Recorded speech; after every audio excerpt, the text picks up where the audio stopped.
Hi, we're Richard and Jackie from Early Retirement Wanderlust. Following on from a video that we did a couple of months ago, which was 5 things we would have told our younger selves when we were preparing for early retirement, there were so many other things that we really thought that we wanted to share with you. So here they are.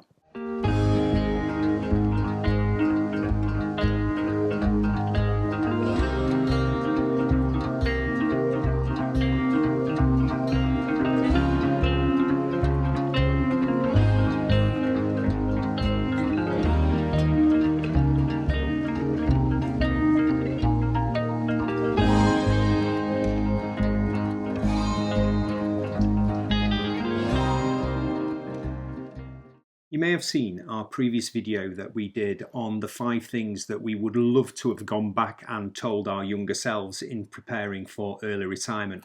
And when we were making that video, we came up with so many other things that we just absolutely wished that we could have gone back and said to our younger selves, because to be honest, in our late 20s and 30s, we were a bit of a disaster financially, and we only sort of pulled it together in our 40s and did the final preparations for our early retirement.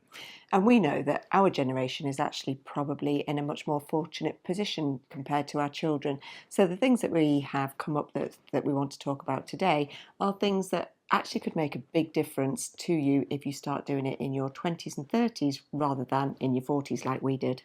So whether you are trying to make preparations for early retirement at whatever age you may be, or whether you are already early retired and wanting to live a little bit more of a economical life that we all have to live, then hopefully there'll be something in this video for you. So let's get on with it. Particularly in our late 20s and early 30s, we were definitely living beyond our means and we were spending more than we were earning, which is never a good balance. And the way we propped that up was by using credit cards, which then actually was a debt that took us quite some time to actually clear, and it's certainly not the most efficient way of living. And I guess it's the difference between wants versus needs. And at that time in our life with young children, there were an awful lot of needs, but we also had an awful lot of wants. And it just really did come down to the fact that we were spending more than we were earning. Yep, I definitely wouldn't fall into the credit card trap ever again. And on that note, we'd actually probably were never the best at moving credit card balances around to even pay them off at the best way. So yeah, definitely keeping to a budget is key now. We talk a lot on our channel about the fact that we do a cash is king system. So we've talked a lot about the fact that we take out £200 a week, which is our spending money that covers all of our weekly outgoings, which includes our supermarket shopping, it includes our petrol, and that's actually quite a considerable cost because we do a lot of travelling to see both of our mums, and it covers things like our firewood and campsite fees, firewood for the pot stove because that's our main source of heat in the house in winter, and then we just have a monthly budget that we try really hard to stick to. Once our bills have gone out and our £200 a week goes out, we have got a slush fund in our monthly budget because there's always a bill that comes up.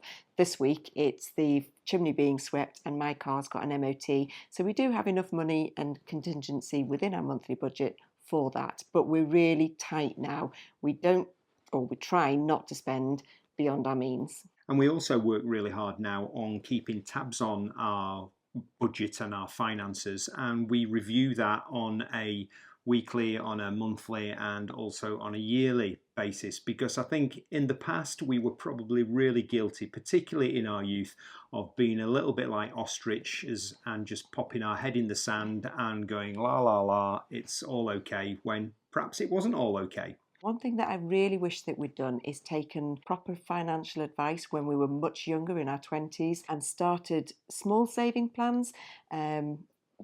We've had a lot of advice since we did the last video from you on YouTube and lots of people that are advisors talking about things like compound interest and the fact that, for the younger generation, they should have lots of things like ISAs that work very tax efficiently for you. If we've been putting £10, £20 a month away right from our 20s and had not spent any of that money, the amount we could have saved is astronomical compared to what we did save. We were much better in our 40s. it's given us the position that we're in today. But wow, the difference it could have made if perhaps we'd been more savvy in our 20s. Yeah, I think we were just probably what you would call really lazy savers, Yeah. and we certainly weren't investors, but we put stuff into savings accounts, but we didn't really shop around for the best interest rates or anything sophisticated like that. With age comes a little bit of experience, and one of the things I would definitely want to have told my younger self was that I need to be a little bit more grateful for what I have rather than worrying about what I don't have. We live in the modern world, the modern Western world, and we are, by where we live, in the top 1% of the world's earners. And we have to be grateful for that. And there are so many things that don't cost money that we must be really, really grateful for within our lives. And something I think we did get right, and I'm so pleased that we did this, is that when we moved into our house that we moved away from in Cheshire, we lived in that house for well over 20 years. And at one point, when Richard got all his promotions, particularly, and he became a deputy head and his wage increased significantly, is we did toy with the idea of moving house and getting a bigger house where we might have a spare bedroom for guests. And I'm just so glad that we resisted the urge to do that. At the time, our rationale, and it was a really good rationale, was do we want a bigger house or do we want to be able to go away with our children and have experiences more? And we chose the going away camping in Cornwall for 3 or 4 weeks rather than only being able to go away for a week. And I'm so glad we did that, because that difference financially, we would have probably still been paying a mortgage because we would have started all again after 10 years, and we would have had a much bigger mortgage, so we would still be paying it and we'd still be working. The pressure to keep up with the Joneses or the societal expectations is really quite strong, and you need to be really strong in resisting that. And our younger selves, I'm not so sure about how good we were with that. Something that's become a little bit of one of my obsessions now that we're early retired and we do need to keep an eye on all those pennies is looking at our household bills and regularly reviewing them and renegotiating the different contracts that you have. So, for example, I know for years and years and years we stayed with, I think it was Scottish Electricity Board, where we at one point were paying about £250, £300 a month for our monthly bills. It was gas and electricity together. And my mum said, wow, you really are paying a lot for your bills. Why don't you have a look at putting it into some kind of fixed term contract? And actually, we ended up saving £100 a month. And it was at that point I thought, wow, we could have been saving £100 a month probably for 4 or 5 years. And yeah, the difference that could make, where that money could have gone instead. It's probably another example of us being lazy, or Yeah. let's say we were really busy at the time and that we got loads of other things on with work and kids and things like that. But in reality, doing a little bit of work like that actually saves you money over the course of the year, and we were foolish not to do that. Yeah, and at one point we had a Sky TV contract, and you would just have that and it would keep creeping up. And it's only after 2 or 3 years you're thinking, wow, we're paying nearly £80 a month. It was only £40 when we signed on. And you go back and ring them, and we renegotiated things like getting rid of the films because we never used to watch any of them. And suddenly you can save £30 a month there. So we've got very good at it now. We are constantly reviewing what we spend in our monthly outgoings. But our younger selves, we definitely weren't very good at that. Linked with that point, it's also really important to review all your monthly outgoings and actually just assess on a regular basis how relevant they really are. Yeah, we had lots of different little subscriptions that were ongoing. The biggest probably money pit was our gym subscription. We had a new Bannatynes gym opened up in Cheshire. This is going back maybe 20 years now. We went when the children were little all the time because they really liked swimming. But when they went to school and we didn't have the daytime hours as easily accessible, I was back at work. We didn't use the gym as much, and we didn't quite realise, again, probably spending another 3 or 4 years of £40, £50 a month that we weren't actually using. So it's just assessing the subscriptions that you've got. Do you use them? Amazon, Netflix and Paramount TV. We used to have all three. Now we kind of think about which one we're going to get the most use out of. And I kind of bounce between Netflix and Paramount depending on what films and what box series are out before I decide what I'm going to watch. And that's perfectly okay, isn't it? Because it's almost designed to do that, because there's no minimum sign-up fee and you can jump across contract to contract. And talking about contracts, let's talk about mobile phones, because we have been through the full range of experiences with mobile phones. We are that old, so we can remember when we first left university and mobile phones just sort of came out into the mainstream. We've been through pay-as-you-go contracts. We have been through contracts that are linked with providing the handset, and we've now evolved to just a SIM-only contract, which seems to be really working for us. But there was a period when the children were teenagers where we probably had 3 or 4 years where we were paying about £120 a month because we'd all got a newish phone that had been bought through the contract. And now we reassess our SIM-only contracts are, I think, about £12 each. They're that low. And in terms of the tech, we're going to talk about that a little bit later on.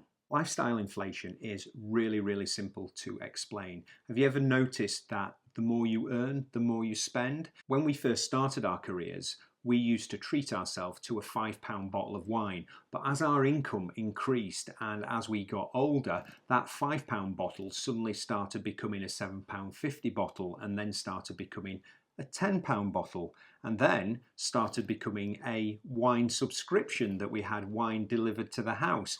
It sounds very grand, and it's something that just sort of crept up on us, really. But I think if you look at anything in your life, you can see how perhaps your expectations increase as your income increases. And what we actually should have been doing in all of that time when we got all our wage increases was investing the money somewhere and putting it to a savings plan somewhere. But we didn't. You just got to the point where you think, oh, we've earned this much more, we're getting this much more each month, so we could maybe renew our car contract. There was always something that we could increase and spend up to what the new wage was. We just should have saved it all.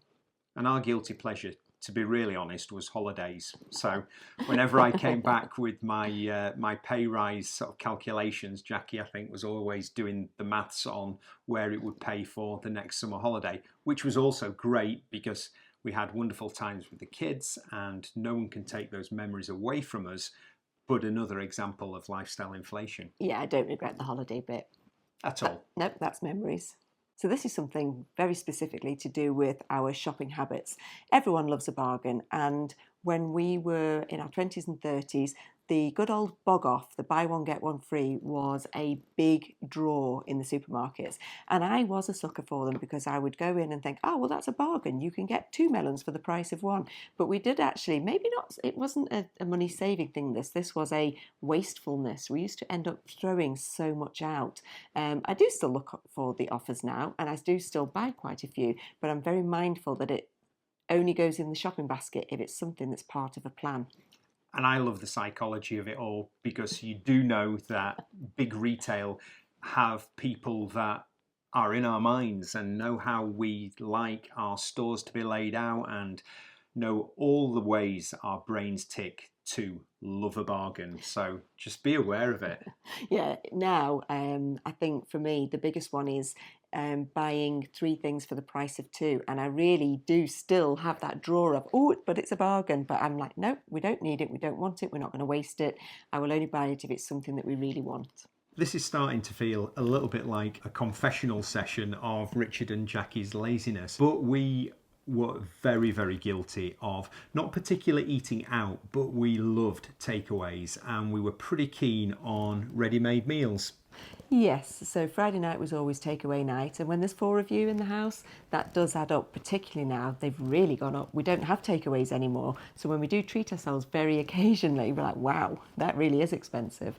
And yeah, we used to just do, from convenience, a lot of ready-made meals, which were not particularly cheap, rather than making things from scratch. So 2 ways that we could have saved a bit more money and actually been a lot more healthy, avoiding the takeaways. We were very good. We didn't go out for lots of meals though, did we? No. And what we do now is we still don't go out for lots of meals, but we've found a different way. So we might go out for a dessert, or we might go out for a coffee, and for us that's a real treat. So you still get the experience of going out and people watching and been in nice places, but without the added cost of a full-on eat-out experience. When we're talking about resisting the newest technology or the newest gizmo, then probably there is no better example than the mobile phones. And I just want to share with you a story that my dad was absolutely convinced was happening. He had this view, and he loved our love of Apple products, but he did say that Mr. Apple was a very canny man, and that he was convinced that Mr. Apple had warehousefuls of the next generation and perhaps the next 20 versions of the iPhone, and that he was just being really clever and releasing them to the world in a drip feed, but that he was so many steps ahead of the game. Now, I'm not saying that my dad was a conspiracist or that he had any strange insight, but there was something valid about that. And quite often, I think we're probably encouraged to upgrade our technology for stuff that we don't actually need and to replace stuff that we're actually quite happy with. And we did fall into the trap of replacing our iPhones every 2 or 3 years, and we would justify it by handing them down to the children at times, particularly if they'd smashed their new phone, which seemed to be quite common. But actually, at the moment, we do all of our recording and all of our YouTube off our mobile phones and all of the videos that we make in photography. But we actually still have our iPhone 11s that we've had for, gosh, 5 years now. I think the new iPhone 16's just come out, and we don't feel that desire anymore. Maybe that's just an age thing as well. But we have learned that if you keep them for longer, you don't have to have that outlay every couple of years. And I don't think we're missing out on anything. So that's it. Just a few things that we really wish that we could have gone back and told our younger selves. Hindsight's a wonderful thing, but we hope that there is something that perhaps resonates in this video or something that you can take away. We're still applying these things on a daily basis, and it's really helping us. Yeah, hopefully there are some of the younger generation that are watching this video, because actually it's from your 20s and 30s that a lot of these things will make a huge difference to whether you can retire early or not. So that's it. As ever, if you've got any comments that you'd like to add or any bits of advice you'd perhaps like to give your younger self, pop them in the comments below, because we love engaging with that. But from this week, that's us. So see you later. Bye. Bye.